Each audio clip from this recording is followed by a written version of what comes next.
У Миршарта 45-й, огромная разница в опыте, но у Хамзата есть большой плюс. Это, конечно... Out of Stockholm, Sweden, by way of Chechnya, Russia, Hamzat Borz-Chimaev.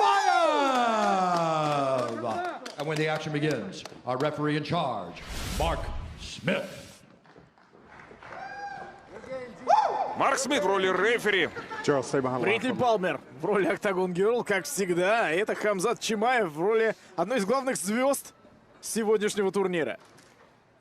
Ну что ж, перепишет ли еще пару рекордов Хамзат, сейчас узнаем. Или Миршарт все-таки будет неподъемным грузом для него. Давайте поглядим все вживую. Миршарт в синих шортах, Хамзат в черных. Чеченский викинг идет в атаку с фронт-киком. Как обычно, Хамзат прессует с первой секунды, идет агрессивно. Попадает! На первый просто же удар напаривается Миршарт! 16 секунд! Боже мой! Нокаут просто сумасшедший, причем все говорили, что у него есть только борьба, но это просто страшный нокаут. И Миршарт столько рассказывал, что раскусил Хамзата, что знает, что против него делать, что знает, как работать в партере. Но при этом, я думаю, Миршарт не ждал, что его потушат первым же панчем, причем одиночным в бороду, как говорится. Ай, не будем забывать, что все-таки Хамзат Чимаев это борец, причем борец ярко выраженный.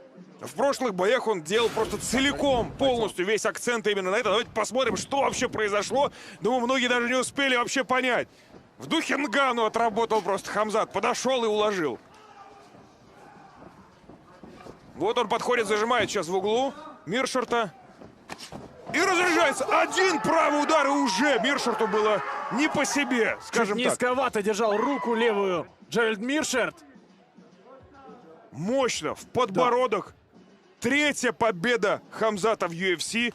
За два прошлых боя он получает по бонусу в 50 тысяч долларов. Я уверен, что за эту победу он тоже получит еще один. И, конечно, Чимаев пугает. В 20 секунд он уложил вообще весь бой. Ну что,